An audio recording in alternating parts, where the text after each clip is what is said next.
23 தொடங்கி 24/4/24 வரையில் தொடர்ந்து 380 நாட்கள் திருக்குறளிலே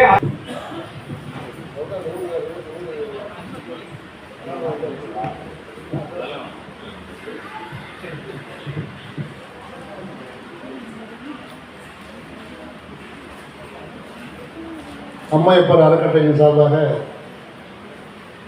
13ஆம் ஆண்டு விழாவிற்கு இங்கே தலைமை தாங்கி எடுத்துக் கொண்டிருக்கின்ற அம்மையப்பர் அறக்கட்டளையுடைய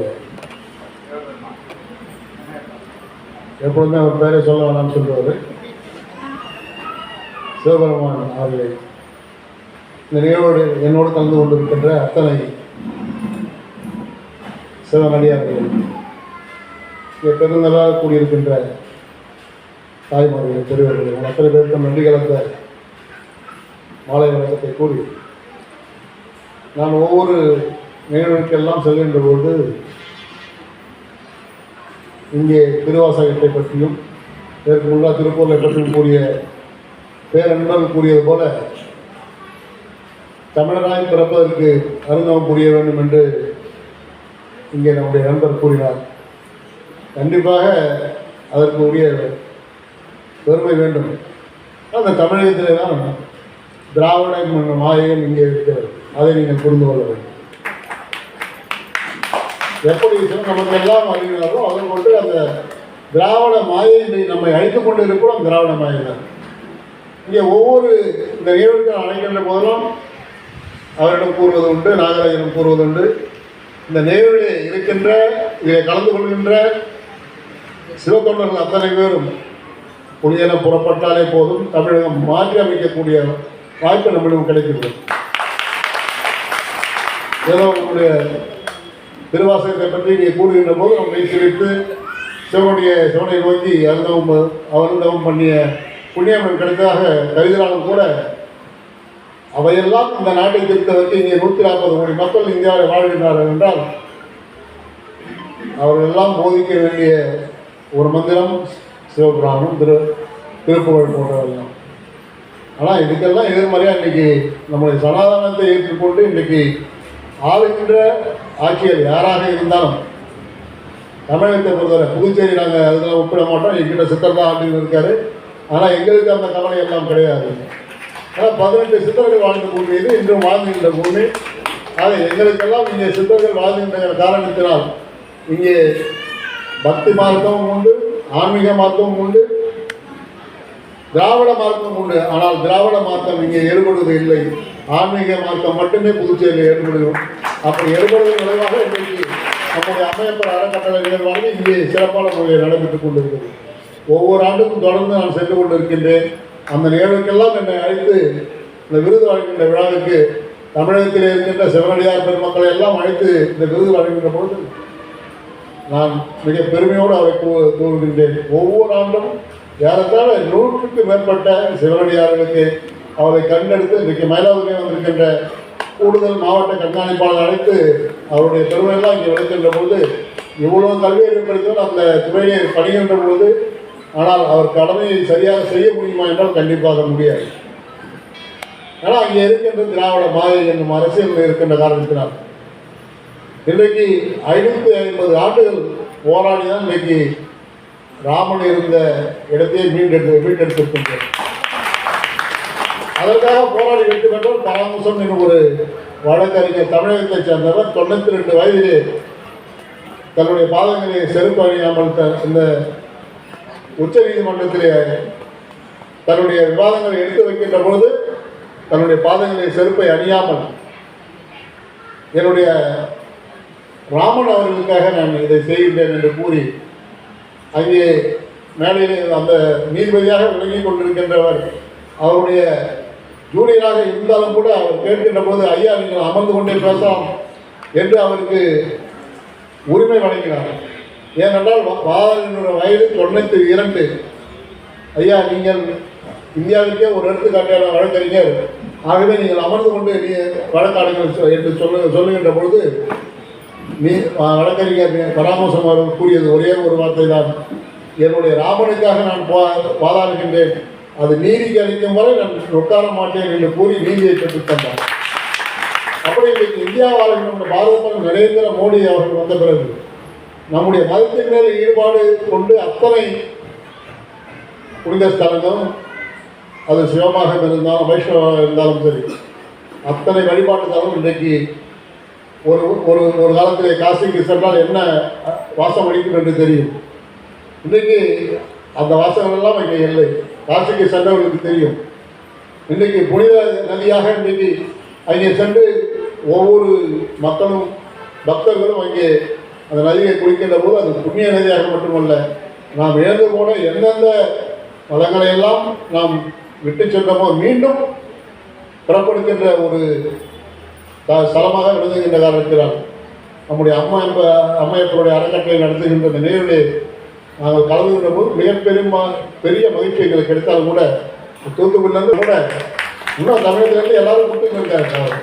அப்படி கொடுக்கின்ற பொழுது விருதை பெறுகின்ற நீங்கள் எல்லாம் நம்முடைய இந்து மதத்தை இந்து மார்க்கத்தை நான் தான் திரும்ப சொல்லுவேன். எங்களுக்கு எந்த பயமும் கிடையாது. நாங்கள் அந்த ஆன்மீகமானாலும் பக்தி வளமானாலும் இன்னும் 100 ஆண்டு ஆனாலும் புதுச்சேரி மாநிலம் அதை நோக்கியே பயணிக்கும். அதனால் எங்களுக்கு அந்த எந்த பயமும் கிடையாது. இதை மாற்றுகின்ற வலிமை உங்ககிட்ட தான் இருக்கும், எங்ககிட்ட இல்லை. எங்களுக்கு எப்போ கூட நாங்கள் வரது ரெடியாக இருக்கும். அதை மாற்றுகின்ற சக்தி குறிப்பாக மகளிர்கிட்ட தான் இருக்குது. மூலமாக தேர்தல் காலம் வருகின்ற போது அதை மறந்து விடுகிறோமா என்ன என்று தெரியவில்லை.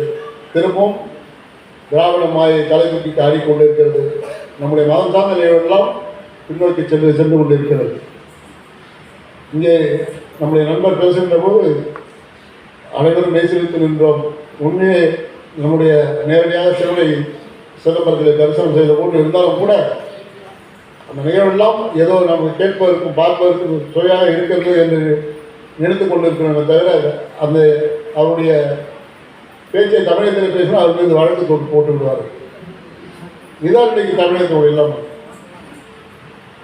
ஆக இங்கே இருக்கின்ற பெண்கள் எல்லாம் சிவனடியார்கள் எல்லாம் இந்த நம்முடைய இந்து மதத்தை சிவ புராணத்தை எடுத்து ஒவ்வொரு இடம் செல்கின்ற போது இன்னும் நீ பார்த்தீங்கன்னா திருவண்ணாமலை அக்னீஸ்வரர் அந்த அக்னீஸ்வரத்துக்கு செல்லுகின்ற பொழுது இன்றைக்கு மற்ற மாநிலங்களுக்கு 80% ஆந்திராவிலிருந்து வராங்க. 80% மக்கள் ஆந்திராவிலிருந்து வந்து அவருடைய புண்ணிய ஸ்தலமான அருணாச்சலேஸ்வரரை வணங்குகின்ற போது நம்முடைய தமிழகத்தில் இருக்கின்ற அத்தனை பேர் எவ்வளோதான் நாத்திகம் பேசுகிறோம் அத்தனை பூரா கடன் வச்சிருக்கிறோம். அதை வருமானம் செய்கின்ற வேலைகளை நம்ம இருக்கின்றோம். ஆனால் வணங்குகின்ற வேலையை தவிர்த்து விட்டு இருக்கிறோம். அப்படி ஆந்திராவை சேர்ந்த கர்நாடகத்தை சேர்ந்த அத்தனை மக்களும் இன்றைக்கு எங்கே பக்திமாய் இருக்கிறது என்று தேடி வருகின்ற எல்லாம் இருக்கிறது. நாமெல்லாம் அங்கே போகிறது அதில் 10% தான் தமிழர்கள் சென்று அங்கே நாம் தரிசனம் செய்து கொண்டு இருக்கிறோம். தீபத்தன்றைக்கு தீபமான ஒரு நாள் போய் சிவபுராணை ஜோதி வழியாக தரிசித்து ஒரு நாள் போதும் என்று நினைத்தால் அந்த மார்க்கம் மிகப்பெரிய அளவிலே வெற்றி பெறுவதற்கான வாய்ப்பு இல்லை. இன்றைக்கி ஆந்திராவாகட்டும் கர்நாடகாகட்டும், ஆனால் அந்த கர்நாடகத்தில் இருக்கின்ற எந்த மூலைக்கு சென்றாலும் எங்கேயாவது ஒரு அமைப்பு இந்து மார்க்கத்தை நோக்கி பயணித்துக் கொண்டு இருக்கும். அங்கே இருக்கின்ற ஒவ்வொரு மதத்திற்கும் ஒவ்வொரு ஜாதிக்கும் ஒரு மடாதிபதி இருப்பார். அந்த மடாதிபதியினுடைய பிடியிலே தான் அந்த மாநிலம் இன்று வரை இயங்கிக் கொண்டிருக்கிறது. அது காங்கிரஸாக இருந்தாலும் பாரதிய ஜனதா கட்சியாக இருந்தாலும் எந்த கட்சி அங்கே வெற்றி பெற்றாலும் அது ஒரு மடாதிபதியின் கீழ் தான் இயங்கிக் கொண்டிருக்கிற அளவிற்கு இன்றைக்கு அத்தனை மடங்களும் அங்கே செயல்பட்டு அத்தனை மடங்களும் அவர் ஜாதியை வைத்தே இந்த மடங்கள் புனரமைக்கப்படுகிறது. அப்படி புனரமைக்கின்ற அத்தனை மடங்களுக்கும் அதிபதிகளாக இருக்கின்றவர்கள் நம்முடைய இந்து மதங்களை போதிக்கின்றவராக இருக்கிறார்களே தவிர வேறு நாத்திகத்தை பற்றியோ நாத்திகத்தை பற்றி போதிக்கின்றவர்களாக அங்கே இருப்பதல்ல. அதே போன்று தமிழகத்தை மாற்றுகின்ற வாய்ப்பை நீங்கள் ஏற்படுத்தி கொடுங்கள். உங்களுக்கு உறுதுணையாக புதுச்சேரி இருக்கும் என்று கூறி இந்த வாய்ப்பை வழங்கிய அத்தனை நிலவுகளுக்கும் நன்றி கூறி விடைபெறுகிறேன். நன்றி, வணக்கம். போற்றுவன் நமச்சிவாய. திருவாசக மணி விருது பெறுபவர்கள் ஐயா, இந்த ருத்ராட்சன் ரமேஷ் ஐயா வாங்க. ருத்ராட்சனா மாலை என்னாட்டு ஐயாவுக்கு மரியாதை ருத்ராட்ச மாலை தான் ரெடி பண்ணிட்டேன். யாரையும் டிலேட் பண்ணிட்டால சாமி ஐயா வந்து ரொம்ப நேரம்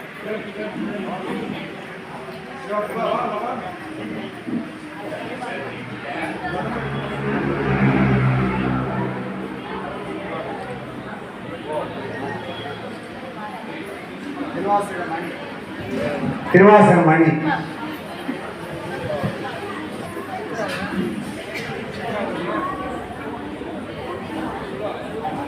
மதுமொழி இருக்காங்களா? அண்ணாமலை.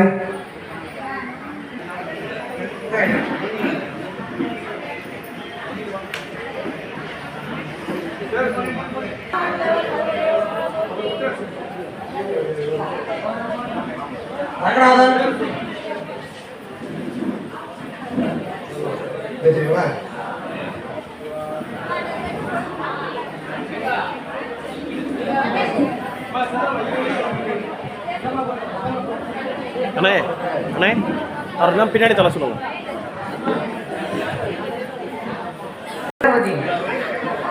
அம்மா திலகவதி.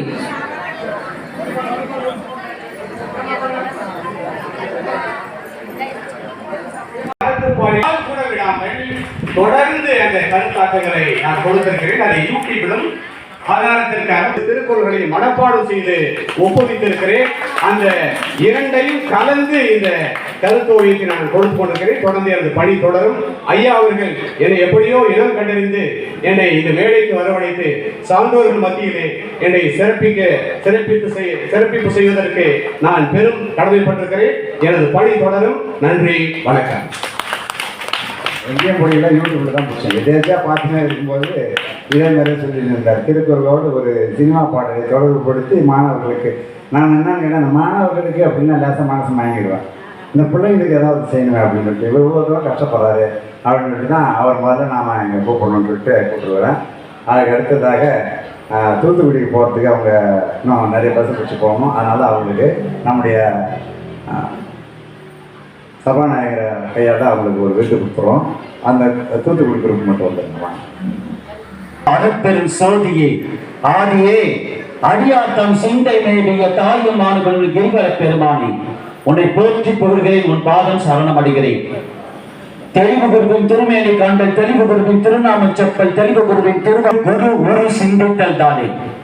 அதை மானசீகமாக வழிபடும் மாணிக்க வாசக பெருமான் திருவடியை வணங்கி போற்றி மகிழ்ந்து அண்டமில் சிவனை காட்டி அடும் இறை சரணம் போற்றி வெந்த நீரையே வென்ற வித்தகன் பதங்கள் போற்றி எந்தையை இருத்தால் தூது அனுப்பினன் இருத்தால் போற்றி வெண்டிடும் வெளிநே வாட ஒரு நற்பாதங்கள் போற்றி போற்றி என்று நால்வர் பெருமக்கள் திருவடிகளை வணங்கி போற்றி மகிழ்ந்து நமச்சிவாய வாழ்க, நாதன் தாழ் வாழ்க, இமை பொழுதும் என் நெஞ்சில் நீங்காதான் தாழ் வாழ்க, குலக்கடி ஆண்ட குருமனிதன் தாழ் வாழ்க என்று 3ஆம் நூற்றாண்டிலே தில்லையிலே மணிவாசக பெருமானால் ஓதப்பட்டு சிவபெருமானால் எழுதப்பட்ட 8ஆம் திருமுறையான திருவாசகத்தை வணங்கி போற்றி மகிழ்ந்து இத்தனை நூற்றாண்டு கடந்த பிறகும் கூட நம் நாவிலே அமர செய்து நம் செவிவழியாக கேட்க செய்ததற்காக தலைவரின் திருவடிகளை வணங்கி போற்றி மகிழ்ந்து எல்லாம் அல்ல அண்ணாமலையார் உண்ணாமலைவனுடைய கருணையோடு மணிவாசக பெருமானுடைய தனிப்பெரும் கருணையினாலே இந்த அம்மையப்பர் அறக்கட்டளை சார்பாக இன்று இந்த விழா நடந்து கொண்டிருக்கக்கூடிய புத்தாண்டு தினத்திலே இந்த விழாவிலே கலந்து கொண்டிருக்கக்கூடிய புதுச்சேரி சபாநாயகர் ஐயா அவர்களையும் வணங்கி மற்றும் இந்த அம்மையப்பர் அறக்கட்டளை நிர்வாகிகளையும் வணங்கி போற்றி மகிழ்ந்து ஐயா அவர்கள் என்னை அழைக்கும் பொழுது சொன்ன, ஐயா விருதெல்லாம் எனக்கு எதுவும் தேவையில்லை, விருது வாங்குவதற்காக நான் புதுச்சேரி வர வேண்டிய நிலை என்னிடம் இல்லை. இறைவனை பற்றி, சிவத்தை பற்றி, திருவாசகத்தை பற்றி ஏதாவது நீங்கள் பேச சொன்னால் அதற்கு முன்னால் அடியேன் வருகிறேன். விருது வாங்குவது என்னுடைய எண்ணம் அல்ல, விருது வாங்குவதற்காக ஒரு பயணத்தை மேற்கொள்ளக்கூடிய நிலையில் அடியேன் இல்லை என்று சொன்னேன். அதற்கு பிறகு நீங்கள் ஒரு 20 நிமிடமாவது பேசுவதற்கு எப்படியாவது நான் தருகிறேன், நீங்கள் அவசியம் வந்தாக வேண்டும் என்று சொன்னார்கள். ஆனால் மீண்டும் அடியேன் அதை மறுத்தேன். அவர் கடைசியில் ஒரு வார்த்தை சொன்னார், அழைப்பது நான் இல்ல, ஐயா அழைக்கிறார், நீங்கள் அவசியம் இங்கே வந்துதான் ஆக வேண்டும் என்று சொன்ன பிறகு சிவபெருமானே அந்த கட்டளையை இடுகிறான் என்று அந்த கட்டளையை ஏற்ற பிறகு அடியேன் இங்கே வந்து பயணித்திருக்கிறேன். எனக்கு எல்லாமே என்னுடைய தாய், தந்தை, குரு, தெய்வம் என்று எல்லாமே எனக்கு மணிவாசகர் தான். மணிவாசகரும் திருவாசகத்தை தவிர அடியேன் வேறு எதிலையுமே பயணிப்பதில்லை, வேறு யாரையும் அடியேன் போற்றுவதில்லை. இங்க வந்திருக்கக்கூடிய அந்த விருதுகளை ஒரு 10 மணித்துறைகளில் உங்களுக்கு திருவாசகம் 8ஆம் திருமுறை, நம்ம 12 திருமுறைகளை 8ஆம் திருமுறையாக இருக்கக்கூடிய திருவாசகம், 51 பதிகங்கள், 658 பாடல்கள், 5842 வரிகள், 18,666 வார்த்தைகளை கொண்டது திருவாசகம். இந்த திருவாசகத்தை நீங்கள் பார்த்தீர்கள் என்று சொன்னால், ஒட்டு மொத்தமாக தில்லை இல்லை என்று சொல்லக்கூடிய சிதம்பரத்திலே ஆனி மகம் அன்று 3ஆம் நூற்றாண்டிலே ஆனி மகம் அன்று ஆயில்ய நட்சத்திரம் இரவு அந்தணர் உருவிலே வந்த சிவபெருமான், அங்கங்கே நீ கத்தினாயே அதையெல்லாம் மொத்தமாக பாடு, நான் எழுதுகிறேன் என்று தில்லையிலே அந்தணர் உருவிலே வந்து அமர்ந்தான் மணிவாசகர் முன்னாள். நான் சொல்ல சொல்ல உன்னால் எழுத இயலுமோ என்று கேட்கிறார் மணிவாசகர் பிறந்ததை. நீ சொல்லி பாரும், அடியே எழுதுகிறனா என்று பார்த்து என்று சொன்னார்.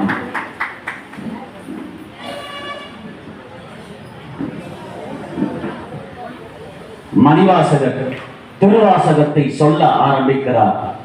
அந்தனர் உருவிலே வந்த சிவபெருமான் திருவாசகத்தை எழுத முயல்கிறார்.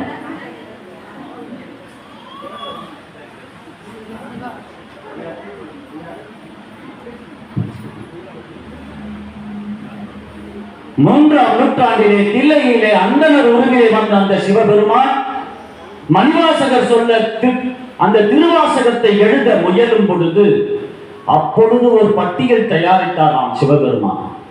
இனி பின்னாடி வரக்கூடிய எத்தனை ஆத்மாக்களுக்கு இந்த திருவாசகம் கொண்டு போய் சேர வேண்டும் என்று நினைத்த சிவபெருமான் அப்பொழுது ஒரு பட்டியலை தயாரித்தான். இது எப்பொழுதாவது யாருடைய எந்த ஜீவாத்மாவுக்கு இந்த திருவாசகம் கொண்டு சேர வேண்டும் என்று ஒரு பட்டியலை தயாரித்தானா, அந்த பட்டியலில் உங்களுடைய ஒரு பேரெல்லாம் அந்த சிவபெருமான் தயாரித்த பட்டியலில் இருந்திருக்கிறது. இன்று அந்த திருவாசகத்தை கேட்கக்கூடிய ஒரு பாக்கியத்தை நீங்கள் பெற்றிருக்கிறீர்கள் என்று சொன்னால் அவன் தயாரித்த பட்டியலில் உங்கள் திருநாமம் எல்லாம் இருந்திருக்கிறது. திருவாசகத்தில் 51 பதிகங்கள்,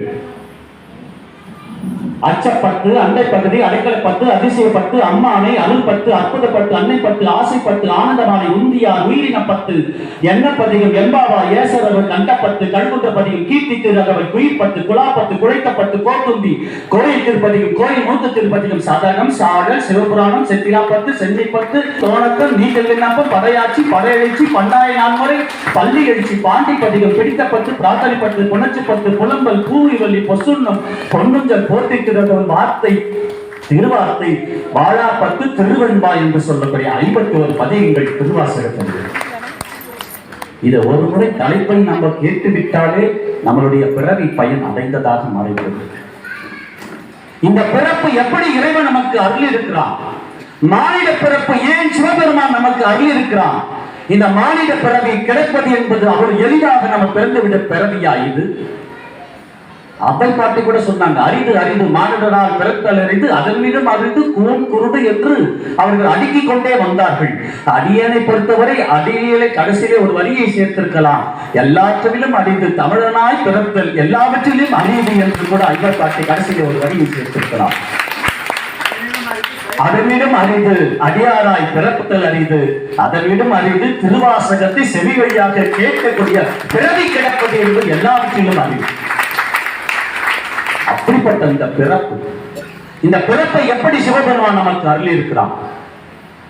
4வது பதிகமாக இருக்கக்கூடிய போற்றி திருராகவல் சகத்தின் உற்பத்தி என்ற உட்தலைப்பில் கொண்ட திருத்தில்லையிலே அருளப்பட்டது. பிறப்பை எப்படி நாம் பிறந்திருக்கிறோம்? மானிட பிறவியை எப்படி இறைவன் நமக்கு அருளி இருக்கிறான்? ஏதோ அப்பாவும் அம்மாவும் சேர்ந்ததால் கிடைக்கப்பட்ட பிறவி அல்ல இது. மானிட பிறவியை பிறப்பதற்காக சிவபெருமானுடைய கருணை இல்லாமல் இந்த மானிட பிறவி கிடைத்திருக்காங்க. இந்தியாவினுடைய மக்கள் தொகை 150 கோடி பேர். இந்த 150 கோடி பேர் இன்று எத்தனை பேர் இந்த திருவாசகத்தை கேட்டிருப்பார்கள்? எத்தனை பேர் திருவாசகம் என்றால் என்ன என்பதை உணர்ந்திருப்பார்கள்? அப்படிப்பட்ட நிலையிலே இந்த பிறப்பை உணர்வை மட்டும் சொல்லிவிட்டு முடித்துக் கொள்கிறேன். ஐயா மன்னிக்க, நமக்கு அருள் இருக்கிறான். போற்றி திருராகவல் முதல் 225 வரிகளிலே 87 வரி பிழைக்கும் பிழைக்கும் என்று ஒரு வார்த்தையை பயன்படுத்தியிருப்பார். 19 தடவை படைத்தும் என்ற ஒரு வார்த்தையை 87 வரிகளிலே பயன்படுத்த 87வது வரியிலே தான் தாயே ஆகி வளர்த்தனை போற்றி என்று போற்றி செய்யக்கூடிய நிலையிலே மணிவாசகர் பெருந்தகை மாறி இருப்பார். எப்படி இறைவனை நம்ம போற்றி செய்யணும்? ஏன் இறைவனை நம்ம போற்றி செய்ய வேண்டும்? இந்த பிறப்பு என்பது நேற்று பிழைந்த மழையை இன்று மழைத்தல் பேருதல் பிழைத்தும் 5 திங்களில் முஞ்சதல் பிழைத்தும் 6 திங்களில் ஊரல் பிழைத்தும் 7 திங்களில் தாற்றை பிழைத்தும் 8 திங்களில் கட்டம பிழைத்தும் 9 வருதல் துன்பம் பிழைத்தும் தக்க தசமதி தாயோடு தான்படும் துக்க சாகர துயரடை பிழைத்தும் 10 மாத நிகழ்வுகளை பதிவிட்டிருப்பார். நீ மனிதனாக பிறப்பது என்பது அவ்வளவு எளிதல்லப்பா. யானை முதலா எறும்பு ஈராய ஊனமையோ நீ உள்வினை படைத்து மானுட பிறப்பின் மாடா உதரத்து ஈனமைக்கிருமி செருவினை படைத்தும் என் தாயும் என் தந்தையும் என்னை ஈன்றெடுப்பதற்காக புணர்கின்ற காலம் வருகிறது. புணரும் பொழுதெல்லாம் ஒரு கருத்தெரிப்பது அல்ல. சிவபெருமானுடைய கருணை கிடைத்த பிறகே புணரும் பொழுது இறைவனுடைய கருணை பெற்று இந்த பிறப்பை பிறக்கின்றோம். என் தாயும் என் தந்தையும் புணர்கின்ற அந்த காலம் வரும் பொழுது இந்த பிரபஞ்சத்திலே சிறிய உருவம் கொண்ட எறும்பு முதல் பெரிய உருவம் கொண்ட யானை வரை இந்த பிரபஞ்சத்தின் மூலையிலே எங்கோ புணர்ந்து கொண்டே இருக்கிறது. ஈயா, எறும்பா, கொசுவா, செடியா, கொடியா, கரடி, புலி, சிங்கம், நாய், எலி, பூனை, எத்தனை பிறவிகள் இந்த பிரபஞ்சத்திலே என் தாயும் தந்தையும் புணரும் பொழுது இந்த பிரபஞ்சத்திலே சிறிய உருவம் கொண்ட எறும்பு முதல் பெரிய உருவம் கொண்ட யானை வரை புலந்து கொண்டே இருக்கிறது. அதன் வயிற்றிலிருந்தெல்லாம் தப்பித்து பிழைத்து என் தாயும் தந்தையும் புணர்கின்ற கனப்பொழுது சிவபெருமான் ஓடி வந்து இந்த ஜீவாத்மா என் தாய் ஒரு தமிழச்சியாக இருக்க வேண்டும், என் தந்தை ஒரு தமிழனாக இருக்க வேண்டும், அவர்கள் வயிற்றில் அடியேன் கருத்தரிக்க வேண்டும், இது திருவாசகத்தை சொல்ல வேண்டும் என்று உருத்தெரியா காலத்திலே உள்புகுந்து உலமண்ணி கருத்திருத்தி உள்புக்கு கருணையினால் ஆண்டு கொண்டானே சிவபெருமான். இத்தனை வயிற்றிலிருந்து தப்பித்து பிழைத்து என் தாயின் வயிற்றிலே மனிதனாக பெறப்படுவதற்கான கருணையை அக்கணமே பிறக்கப்பட்டிருக்கின்ற பிறவி அல்லவா இது. அதற்கு பிறகு உறுப்புகள் வளர தொடங்குகிறது.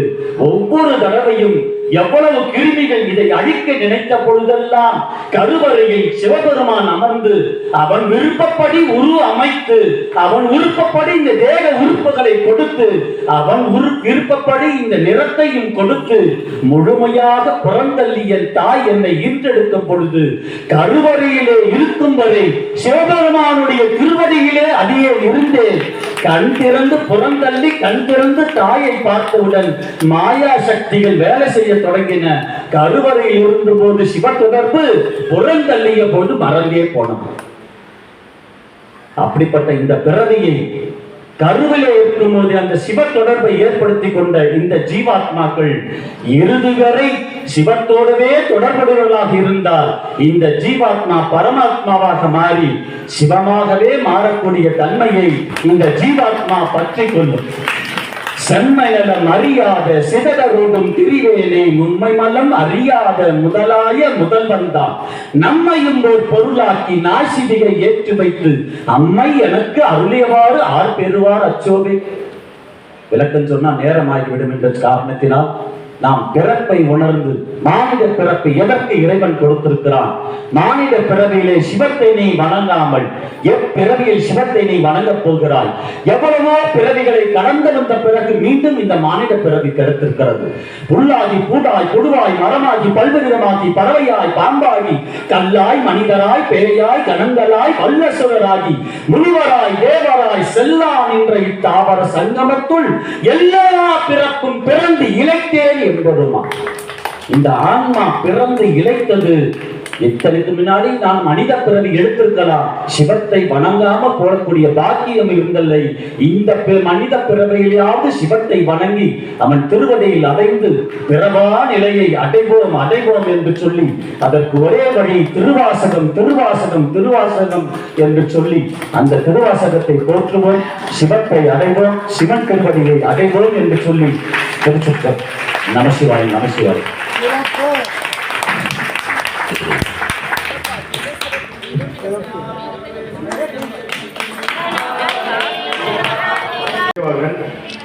நிறைய சாதனைகளை செய்தவர்கள், அவங்க ஒரு 5 நிமிஷம் 2 நிமிஷம் பண்ணலாம். ஏன்னு கேட்டீங்கன்னா இன்னைக்கு மற்ற சமயத்தோட இருக்கிறவங்க எல்லாம் நான் கொஞ்சம் பேசலாம்னுங்கிறேன். மற்ற சமயத்தில் இருக்கிறவங்கலாம் ரொம்ப சொல்லிட்டு நாம தூங்கிட்டு இருக்கோம். அதெல்லாம் தாண்டி நாம விழிப்படைய வேண்டிய கட்ட போற்றி, எண்ணாட்டவர்க்கும் இறைவா போற்றி. இன்றைய காலகட்டத்தில் அனைவருமே தூங்கிக் கொண்டிருக்கின்றோம், யாரும் விழிப்படையவில்லை. ஏன்? சமணர்கள் வாழ்ந்த காலத்தில் நாவுக்கரசர், ஞானசம்பந்தர் எல்லாம் திருத்தலங்களுக்கு சென்று நமக்கெல்லாம் பாடி வைத்த ஆலயங்கள் எல்லாம் எண்ணெய் விளக்கேற்றுவதற்கும் பூமாலை கொடுத்து போடுவதற்கும் ஒருவேளை பூஜை செய்வதற்கும் இல்லாத ஒரு நிலையில் ஆலயங்களை எல்லாம் தாரை வார்த்து கொடுத்துவிட்டு இன்று இந்த குழந்தைகள் எல்லாம் திருவாசக செம்மல் ஐயா டெய்லி போடுவாங்க வாட்ஸ்அப்ல அவார்டு 25ன்னு. இதில் பார்த்தா குட்டி குட்டி குழந்தைங்களா பாடுறதெல்லாம் போட்டிருப்பாங்க. இன்னைக்கும் அன்னைக்கு நாவுக்கரசருக்கும் ஞானசம்பந்தருக்கும் எவ்வளவு தவிப்பு இருந்ததோ, இத்தனை நூற்றாண்டு காலங்கள் மாறியும் நாமும் அதே நிலையில் இருக்கிறோம் என்பது எம்பெருமான் கைலாயநாதனின் மேல் ஆணையாக கூறுகிறேன். நாம் இன்றும் தூங்கிக் கொண்டிருக்கின்றோம். அவர்கள் காலத்தில் சமணர்கள் இருந்தார்கள். இன்று கண்கூடாக ஆலயங்கள் அழிக்கப்படுவதை பார்த்து கொண்டு அமைதியாக நாம் இருக்கின்றோம். நம்மால் எதுவுமே செய்ய முடியவில்லை. கையையும் கட்டிக் கொண்டிருக்கின்றோம், வாயையும் பொத்திக் கொண்டிருக்கின்றோம். நமக்கென்ற உணர்வு ஒன்றை இனிமேலாவது ஏற்படுத்திக் கொள்ளுங்கள். நமது ஆலயங்கள், நமது தர்மங்கள், நமது பண்பாடு, நமது கலாச்சாரம். விடிய விடிய ட்ரெயின்ல கன்னியாகுமரி எக்ஸ்பிரஸ்ல ஓதுவார் கன்னியாகுமரியிலேருந்து வந்தாங்க. நான் அதே ட்ரெயினில் திருச்சியிலேருந்து வந்தேன். விடிய விடிய ஆங்கில புத்தாண்டுக்கு வாழ்த்து போட்ட குரூப்பு ஒரு 5000 குரூப் மெசேஜ் டெலிட் பண்ணேன். நாம் ஏன் தமிழ் புத்தாண்டை நம் இந்து தர்மங்களில் கொண்டாடினோம் என்றால், சூரியன் நேர் கிழக்கே உதிக்கும் நாள் சித்திரை 1, தென்கிழக்கில் உதிக்கும் நாள் ஆடி, வடகிழக்கில் வரும்பொழுது ஐப்பசி துலாமுழுக்கு, அப்படி தை பொங்கல், அந்த மாதிரி கொண்டாடிய நம் நாட்களை எல்லாம் மறந்துவிட்டு நமக்கு 365 நாட்களுமே தர்ம நாட்கள், இதிகாச நாட்கள், பாரம்பரிய நாட்கள். முடிந்தவரை நாங்கெல்லாம் சின்ன பிள்ளையில நான் இருக்கும் பொழுது வாரியார் சுவாமி வருவார், எங்கள் அப்பா திருப்புகழ் சபையில் கூட்டிகிட்டு வருவார். சுவாமி சின்ன சின்ன கேள்வி கேட்பாங்க, சின்ன சின்ன புஸ்தகம் கொடுப்பாரு, பதில் சொன்னா. அந்த நிலையை என்னோட குழந்தைங்களுக்கு என்னால் கொடுக்க முடியல. வாரியார் சுவாமி இல்லை, சத்சங்கங்கள் கொடுத்து நமக்கு குழந்தைகளுக்கான ஞான செல்வத்தை காதுகளுக்கு கொடுப்பதற்கான ஆட்கள் இல்லை. ஏன் இல்லை? நாம் டிவி பெட்டிக்குள்ள போய்விட்டோம். இன்னைக்கு எத்தனை பேர் இங்க இருக்காங்கன்னா, இன்னைக்கு புதன்கிழமை புத்தாண்டு நிகழ்ச்சி, சீரியல், ஸ்பெஷல் படம் எல்லாத்தையும் விட்டுட்டு இருக்கோன்றவங்கலாம் காலையில கூட பேசிக்கிட்டு இருந்தாங்க. சாயந்தரத்துக்குள்ள வீட்டுக்கு போயிடுவோமா, தொடர் போயிருமே அப்படின்னு. அப்போ நம்ம எதுக்குள்ள இருக்கோம்? டிவி பெட்டிக்குள்ள இருக்கோம்.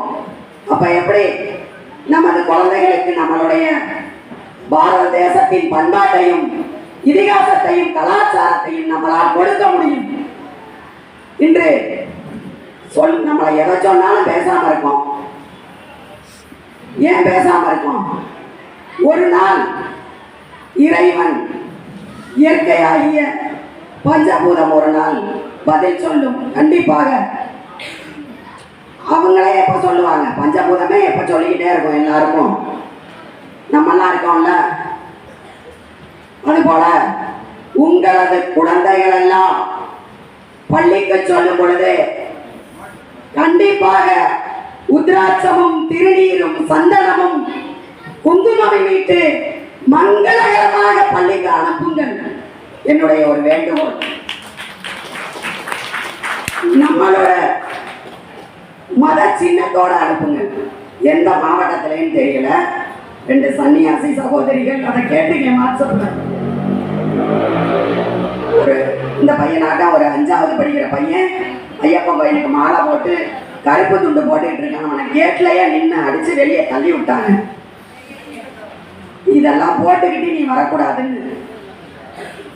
கிறிஸ்து பிறப்பே ஒண்ணு கிடையாது, கிறிஸ்துங்கிற மதமே கிடையாது.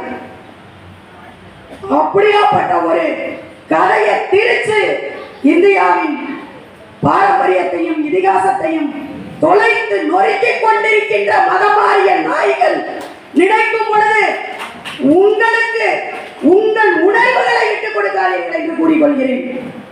ஐயா, உண்மையிலே நான் கிளம்பணும்னா வேகமா ட்ரெயினுக்கு போவோம். பிள்ளைங்களை பீச்சுக்கிட்ட கூட்டிட்டு போயிட்டு போயிடலாம். ஐயா போகவே விடலை. இருங்கம்மா போவீங்க. ஒவ்வொரு வாரத்திலும் வெள்ளிக்கிழமையாவது ஞாயிற்றுக்கிழமையாவது குடும்பத்தோடு உங்கள் குழந்தைகளை அழைத்துக் கொண்டு ஆலயத்திற்கு சென்று 10 நிமிடம் அமர்ந்து அவர்கள் கைகளால் விளக்கேற்ற சொல்லி, அவர்கள் கைகளால் விபூதி எடுத்து கொடுக்க சொல்லி, அங்கு கிடைக்கும் குப்பைகளை நீங்களா எடுத்து ஓரத்துல போடுங்கன்னு சொல்லி வளர்த்தா மட்டும்தான். இந்த இடத்துல ஒரு கோயில் இருந்தது. நான் வந்து சின்ன பிள்ளைகளை விளக்கத்தோட, நீங்கள் எல்லாம் என்னை விட முதியவர்கள், எனக்கு 50 வயசு ஆகுது. சோழநாத்தோட வரலாறு 8வது படிக்கையில எங்க அப்பா கொடுத்தாரு புத்தகத்தை. காந்த துருவ கல்லினால் செய்யப்பட்ட லிங்கம் உள்ளே இருந்ததாம். ஆங்கிலேயன் வந்து தரையில ஒட்டாம ஒரு காந்த துருவத்துல ஒரு லிங்கம் நிக்குதுறாம். காந்தத்தால் சிவலிங்கம் வச்சிருக்காங்க அந்த கோயில்ல. சூறையாடிட்டு போயிட்டாங்க. அதுக்கப்புறம் நிறைய தரம் சோழநாத்தை வந்து இடிச்சு அவ்வளவு பொருட்கள் அங்க இருந்ததெல்லாமே அள்ளிட்டு போயிட்டாங்க. அந்த வரலாறுல யார் ஒருவர் சோம்நாத் ஆலயத்தின் வரலாறை படித்தீர்கள் என்றால் கண்டிப்பாக கண்ணீர் ரத்த கண்ணீர் வரும். அப்படியாப்பட்ட சோம்நாத்தை இன்னைக்கு மீட்டெடுத்து வச்சிருக்கோம். காசியில 950 ஏக்கர் நாட்டுக்கோட்டை நகரத்தார் வச்சிருந்த நந்தவனத்து விஸ்வநாதர் இடத்தை ஆக்கிரமிப்பிருந்ததில் அந்த உத்தரப்பிரதேச முதல்வர் நமக்கு மீட்டு திருப்பி நகரத்தாரை அழைத்து நந்தவனத்தை உருவாக்குங்கள் என்று கொடுத்துள்ளார். அப்ப எல்லா பூமியில இந்தியா முழுக்க இருந்தது பூரா கோவில் சொத்து தான். அவ்வளவு கோவில் சொத்து இன்னைக்கு அத்தனையும் வர்க்கோடுல இருக்குன்றாங்க. அதையும் கேட்டு எங்க திருச்சியில திருச்சி காவேரி கரையில ஸ்ரீரங்கத்தில இருந்து ரெங்கநாதர் வந்து வருடத்தில் ஒரு நாள் மண்டபத்தில் அமர்ந்து மக்களுக்கு காட்சி கொடுக்கும் ஊர் திருச்செந்துரை. அந்த ஒரு முஸ்லீம் பெரிய ஒரு அதிபர், ஒரு அந்த கமிட்டி தலைவர் சொல்றாரு, தரை எங்களோடதுரா, கோவிலை கட்டிக்கிட்டு நீ உக்காந்துருக்க, வெளியே போகிறான். அதுல ரொம்ப சிறப்பாக கொடுத்துருந்தான் பேட்டி. அதை ஒரு வாரம் தொடர்ந்து நான் வாட்ஸ்அப்ல திருப்பி போட்டேன். என் வாட்ஸ்அப்பை ஒரு 200-250 பேர் டெய்லி பார்ப்பாங்க. திருப்பி அவங்களுக்கு அந்த ஞாபகங்கள் வரட்டுங்கிறதுக்காக அவன் பேசினதை திருப்பி போட்டேன். அப்ப எங்க அக்கா வந்து நல்ல ராமாயண மகாபாரதம் தெரிஞ்சவங்க நல்லா சொல்லுவாங்க. கதை சொல்லும் பொழுது 64 சதுர யுகம் கண்டது ஸ்ரீரங்க ரங்கநாதர் கோயிலும் மதுரை மீனாட்சி அம்மன் கோவிலும் என்று சொல்லுவார்கள். இப்பொழுது சதுரயுகத்தில் நாம் கலியுகத்தில் இருக்கிறோம். இதுபோல் 64 சதுரயுகம் கண்டதாம் ரெங்கநாதர் கோயில். அப்படியாப்பட்ட ரெங்கநாதர் கோயிலுக்கு எத்தனை ஆண்டுகள், 1000 ஆண்டுகளுக்கு முன்னால் இருக்கப்பட்ட ஆலயத்தின் இடம் எங்க வர்க்கோடுல இருக்கு. நீ கோயிலை கட்டினது வெளியே போட்டு சொல்லும் பொழுது நம்ம தூக்கிக்கிட்டு இருக்கமா முடிச்சுக்கிட்டு இருக்கமா? நீங்களே யோசனை பண்ணி நீங்க எடுக்கிறதா முடிவு. உங்க குழந்தைங்களுக்கெல்லாம் சொல்லி கொடுங்க, புராணங்களை சொல்லி கொடுங்க. நீ கையில இருக்கு செல்லுல எல்லா கதைகள் வரலாறுகள் அவ்வளவு வந்துருச்சு. அன்னைக்கெல்லாம் எங்க அப்பா கூட்டிட்டு போய் உட்கார வச்சு கோவில்ல வந்து கதாகாலட்சேபம் கேட்க வைப்பாரு. இன்னைக்கு செல்லுலயே வந்துருச்சு, வீட்டிலேயே கேட்கலாம். அப்ப உங்க வீட்டு குழந்தைகள் தினந்தோறும் வழிதான் செல்ல வேண்டும் என்பதை ஊக்கப்படுத்திக் கொள்ளுங்கள், உறுதிப்படுத்திக் கொள்ளுங்கள். நீங்கள் நினைத்து, பெண்கள் நினைத்தால் மட்டும்தான் இந்த பாரத மண்ணின் புனிதத்தை மீட்டெடுக்க முடியும் என்பதை கூறி பேச வாய்ப்பளித்த ஐயா அவர்களுக்கு மீண்டும் மீண்டும் நன்றி கூறி விடைபெறுகிறேன். நன்றி, வணக்கம். நமச்சிவாய.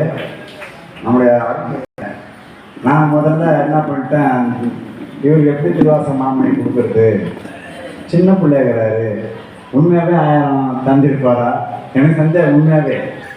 ஏன்னா இன்னைக்கு நாம் விருது கொடுக்குறோம் அப்படின்னாக்கா பாண்டிச்சேரி கவர்மெண்ட்டு கலை பண்பாட்டுத்துறை நம்மளை விளக்கெண்ணெய் ஊற்றி தேடலாம். நீ மாட்டு எதாவது வந்துட்டு நீ மாட்டு வருஷத்துக்கு விருது கொடுக்குறாத, அது நீ எந்த காரணத்தை வச்சு கொடுக்குற அப்படி இப்படின்னு சொல்லிட்டு என்கொயரியெல்லாம் நம்மகிட்ட வந்துருக்கு. இவங்களுக்கு என்ன விருது கொடுக்குற, என்ன குவாலிஃபிகேஷனாக கொடுக்குற, ஏன் கொடுத்த கேட்குறாங்க. அப்போது இந்த விருதானது அரசாங்கத்தினாலே பரிசீலிக்கப்படுகிறது. அவங்க கலைமாமணி கொடுக்கும் பொழுது அம்மையப்பர் அறக்கட்டளையில் வாங்கியிருக்கிறாங்களா, அவங்களுக்கு உண்மையாகவே திறமை இருக்கும் அப்படின்னு நம்புது. அந்த மாதிரி இவருக்கு நான் கொடுக்கும்போது என்ன நினைச்சேன், சின்ன பிள்ளையாகிறாரு எப்படி, ஏன்னா இதுவரை நாம் திருவாசக மாமணி ஒருத்தருக்கு தான் கொடுத்துருக்குறோம். அப்புறம் 2வது இந்த வருஷம் அந்த இடம் காலியாகவே இருந்தது. அதுக்கப்புறம் அந்த பிள்ளைக்கு பார்த்தா விசாரிக்கும் போது அங்கங்கே 2-3 பேரை விசாரிக்கும் போது அந்த பிள்ளை இதான் மூச்சாவே இருக்குது அப்படின்றான். அதனால் சரி வயசை பார்க்கக்கூடாது, செய்யதான் பார்க்கணும். ஏன்னா அருள் என்பது வயசை பொறுத்து கிடையாது, சிவபெருமானுடைய திருவருள். அதனால் அவருக்கு ஒரு வார்த்தை 2 நிமிஷம் மட்டும் பேசுறீங்க, ஏன்னா அவங்களும் வேற நிறைய சிவா. தென்னாடுடைய சிவனே போற்றி, என் நாட்டவர்க்கும் இறைவா போற்றி. அருள்மிகு இளையநாயகி பெரிய நாயகி அம்மை உடனுரை அருள்மிகு பழமலைநாதரின் திருக்கருணையாலும், அருள்மிகு அம்மையப்பர் கைலாய பெருமானின் திருக்கருணையாலும், நால்வர் பெருமக்களின் குருவர்களாலும், அடியார் பெருமக்களின் பேரன்பினாலும், வேறோர் பரிசு இங்கு ஒன்றில்லை மெய்மை உன்னை விரித்து உரைக்கும். இந்த வாழ்நாளுக்கு நமக்கு முக்கியமான பரிசு எதுன்னா, இறைவனின் புகழை வாயார தினந்தோறும் பாடிக்கிட்டே இருக்கிறது தான் மெய்மையான பரிசு. இந்த மன்னோர்கள் இந்த ஆன்மாவிற்கு இறைவன் கொடுக்கிறது. இந்த மெய்யான பரிசை நாம் இந்த ஆன்மா பெறுவதற்கு இந்த அம்மையப்பர் அறக்கட்டளை அற்புதமான முறையில நமக்கு ஒரு ஊக்குவிக்கிற விதமாக அற்புதமான முறையில நடத்திக்கிட்டு இருக்கிறாங்க. ஒரு 5-6 ஆண்டுகளுக்கு முன்னாடி எவ்வளவு கீழே ஒரு ஆன்மாவை திட்ட முடியுமோ அந்த அளவுக்கு கீழே தான் வாழ்ந்தோம். ஒன்றும் போதா நாயனை உய்ய கொண்டது நின் கருணை. இறைவனின் பெருங்கருணை இன்னைக்கு இந்த இடத்துல இந்த அடியார் பெருமக்களோட அன்பு நிக்க வைத்திருக்கு. சுவாமி நரிகளை ஏன் பரிகளாக மாற்றினாரு அப்படின்னு பார்க்கும்போது, நரிகள் இருக்கிறதுலே தந்திரமானது. எந்த இடத்துல கொண்டு எங்க வச்சாலும் அது அதோடைய வேலையை காட்டிடும். அந்த நரிகளை அதற்காக தான் எத்தனையோ விலங்குகள் இந்த மண்ணில் இருந்தாலும் அந்த நரிகளை சாமி அடக்கி அவரை அந்த அப்பேற்பட்ட நரிகளையும் அடக்க முடியும் அப்படின்னு நம்ம ஆன்மாவுக்கு அற்புதமான முறையில காட்டி வைத்தார் அருள் குருநாதர் மாணிக்க வாசக பெருமான். ஏன்னா எத்தனையோ வழிகள்ல இறைவனை அடைந்தாலும் இந்த திருவாசகம் பிறந்த இந்த வாழ்விலே பேரானந்தத்தை தரக்கூடியது. மெய்யை அற்புதமான முறைகளை எடுத்து உரைக்கக்கூடியது ஞான மார்க்கம். நாம ஒவ்வொரு நாளும் இந்த திருவாசகத்தை ஞான வேள்வி ஞான வேள்வின்னு சொல்லுவோம்.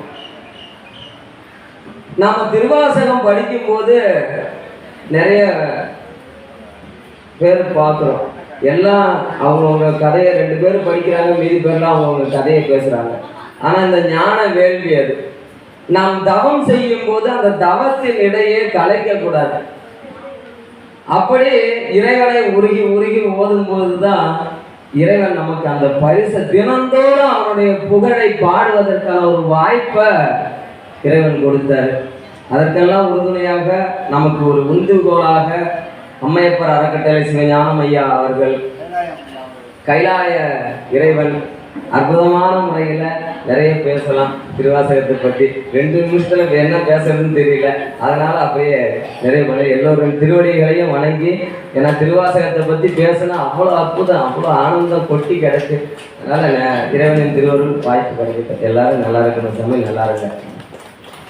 நம்முடைய கல்யாணி அம்மா நிறைய இடத்துல திருவாசக குழுக்களை உருவாக்குவாங்க, கோயிலை உருவாக்குவாங்க. அவங்க ஒரு 2 வார்த்தை. திருச்சிற்றம்பலம். சைவத்தின் மேல் சமயம் வேறில்லை, அதில் சார் சிவமாம். தெய்வத்தின் மேல் தெய்வமில்லைனும் நான்முறை செம்பொருள் வாய்மை வைத்த சீர்திரு தேவாரம் திருவாசகம் உய்வை தர செய்த 4 பொற்றால் எம் உயிர் துணையே. இந்த 4 தந்த தேவாரம் திருவாசகத்தையும் எந்த உயிர் அதை படிக்குதோ அதற்கான உயிருக்கான துணை. நம்ம வேற எதேதோ துணைன்னு பட்டிட்டு இருக்கிறோம். அந்த துணையெல்லாம் நிஜம் இல்லை. உண்மையான மெய் துணை எதுன்னா சிவபெருமான் தான். அதற்காக தான் இந்த 4 63 நாயன்மார்களும் வந்தார்கள். எந்த எதிர்பார்ப்பும் இல்லாமல் இறைவனை தொண்டை யாருக்காகவும் விளம்பரப்படுத்தியோ அவங்க நடந்துக்கல, செய்யல. இறைவன் அவர்களை அனுப்பி இப்படியெல்லாம் வாழ்ந்திருக்கிறாங்கன்னு காட்டுவதற்காக பெருமான் என்ன பண்ணாரு, அவங்க வாழ்ந்ததை நம்ம காட்டினார். அதை நம்ம ஒவ்வொரு நாளும் அந்த பெரிய புராணத்தையும் 12 திருமுறைகளும் நமக்கு தந்த உயிருக்கு துணையான தேவாரம் திருவாசகத்தையும் அதை மறக்காமல் இந்த வாய்க்கு அதான் வேலை. என்ன நினைக்கணும், இந்த ஆன்மா பிறந்தது வினப்பிறவி என்கின்ற வேதனையில் அகப்பட்டு தன்னை பிறகும் தெரியாது தலைவைத்து கிடக்குதான். அப்படிப்பட்ட ஆன்மாவை என்ன பண்ணாரு, அந்த திருவாசக தேவாரம், ஆனால் அதை பற்றி கவலைப்படுறதில்லை. இந்த தேவார திருவாசகத்தை படித்தா இறைவனுடைய துணை நமக்கு கிடைக்கும். உயிருக்கான துணை அதுதான். அதுக்காக தான் நம்ம பிறந்தோம். ஒவ்வொருவரும் இந்த தொண்டை செய்யணும். பெண்கள்லாம் வந்தாதான் இதுக்கான சரியான ஒரு எழுச்சி உண்டாகும். ஒரு மங்கையர்க்கரசி, ஒரு காரைக்கால் அம்மையார், ஒரு திலகவதி அம்மா சைவத்துக்கென்று பிறந்தாங்க. அது போல பெண்கள்லாம் சைவத்துக்காக நமக்கும் இந்த ஒரு ஒவ்வொருவருக்கும் கொடுக்கப்பட்ட இது கடமை என்று வந்தாதான் இந்த மாதிரி ஒரு சூழ்நிலை நமக்கு வராது. ஒவ்வொருவரும் அதெல்லாம் எடுத்துக்கொண்டு நேரம் இல்லை, எல்லாருக்கும் டைம் கிடைக்கும். ஒரு 2 வார்த்தைன்னு சொல்லும்போது அதிகமாக தான் நம்ம பேசிட்டு இருக்கிறோம். அடுத்ததுக்காக இந்த வாய்ப்பை கொடுத்து பெருமை ஐயா என்ன பண்றாரு, எல்லாரையும் ஊக்குவிக்கிறாரு. அதுக்காக தான் அவருக்கு தான் பெருமை. எங்கேயோ கிடக்கிறவங்கள கூப்பிட்டு இப்படி ஒரு சிறப்பு செய்யறாங்கன்னு செய்யறாரு பாருங்க. அதுக்கு தான் அந்த கைலாசநாதனுக்கு பெரும் போற்றின்னு சொல்லிட்டு அந்த அம்மையப்பர் மன்றத்துக்கு நம்ம எப்போதும் ஒவ்வொருவரும் அடியார்கள் உறுதுணையா இருந்தது. அவங்களுக்கு தேவையான செஞ்சுதான் அதுவே பெரிய சிறப்பு. நன்றி, வணக்கம்.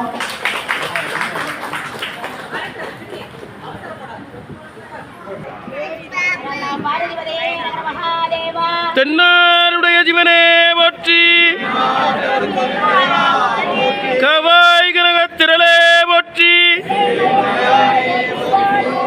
திருக்கைலாயநாதர் திருவடிகள் போற்றி போற்றி. பசங்க பிடிக்கும். சினிமா பாடலோடு திருக்குறளை ஜாயின் பண்ணி அதுக்கான விளக்கத்தை சொல்லி பிள்ளைங்கிட்ட அந்த திருக்குறளை கொண்டு போகிறார். அப்படிப்பட்ட நம்முடைய சிவசங்கர் ஐயா ஒரு சில வார்த்தை.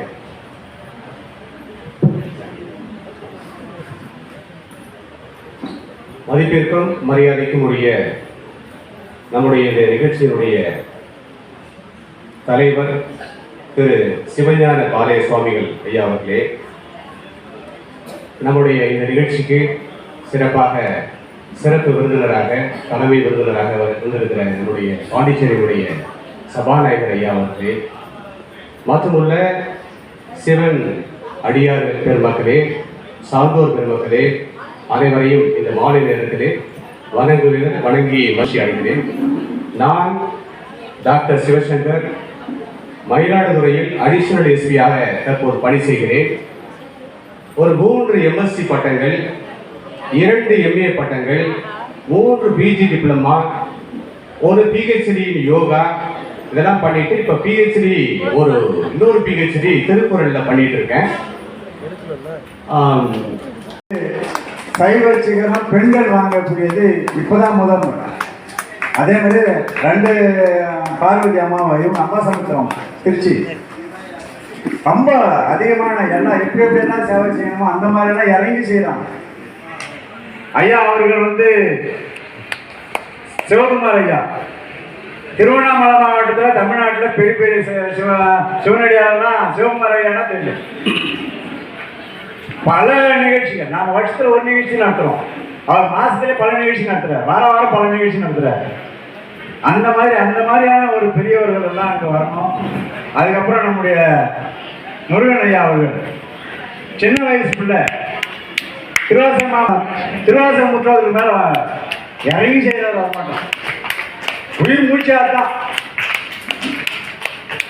எங்கேயா கோயில் இருந்தா திருவாசகம் படிக்கலாமா சொல்லுங்க சொல்லுங்க சொல்லுங்க, எங்க படிக்கணும் சொல்லுங்க.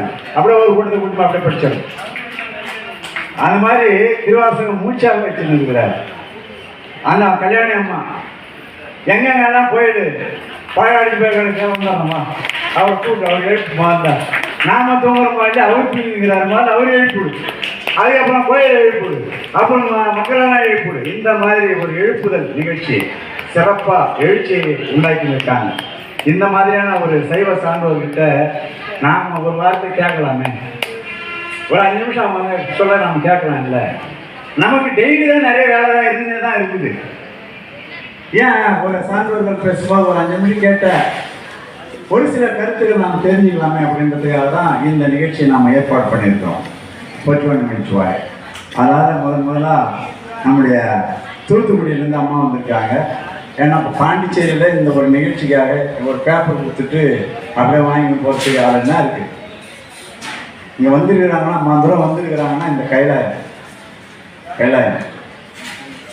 அதுதான் இது நம்ம உறவு. எல்லாமே உறவு தான், நம்ம எல்லாம் சொந்தக்காரங்க தான். யாரும் வந்து ஜாதி மதம் ஊர் அதெல்லாம் கிடையாது. என்னைக்கு திருநீர் அணிஞ்சோமோ எல்லாம் சொந்தக்காரங்க, அவ்வளோதான். அந்த மாதிரி ஒரு சொந்தம். அவங்க ஒரு சில வார்த்தைகள்.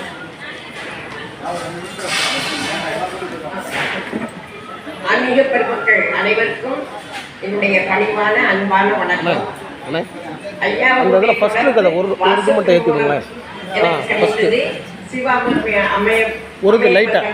பரிசளிப்பு விழா நிகழ்ச்சியை டிவியை நான் பார்த்தேன்.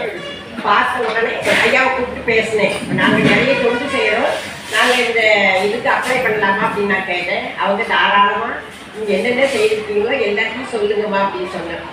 அப்புறம் நான் ஒரு ரிட்டையர்ட் தமிழாசிரியர், 2001 நான் ஓய்வு பெற்றேன். அதற்கு முன்னாலேயே நாங்கள் என்னுடைய மாமியார் ஆரம்பித்த மாதர் கழக திலகவதியார் மாதர் கழகத்தை நான் முன்னின்று நடத்தி இப்பொழுது ஒரு நல்ல ஒரு நிலைக்கு மாசம் விடுமுறை திருவாசகம், திருவம்பாவை திருவிழா 10 நாள், அகத்திய தேவாரத்திற்கு பாராயணம், அப்புறம் நடராஜ காந்தி, சிவகாமி அப்பாள், காரைக்கால் அம்மையார், அப்புறம் பதஞ்சலி முனிவர், யாத்திரை பார்த்தர், இப்படி முழு நடராஜ சபையை உண்டாக்கணும். அதுக்கு முன்னால் தான் உட்காந்து திருவாசகம் படிக்கணுங்கிறது என்னுடைய ஒரு நீண்ட நாள கனவு.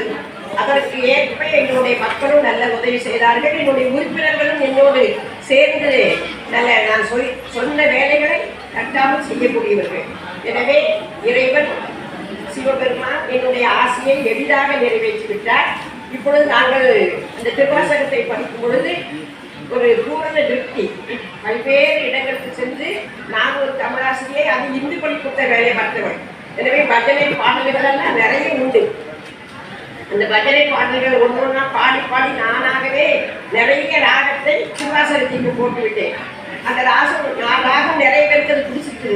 அதனால எங்களுடைய திருவாசகம் நன்றாக இருக்கின்றது என்று வருகின்றவர்கள் சொல்வார்கள். எங்களுக்கு அதில் ஒரு திருப்தி.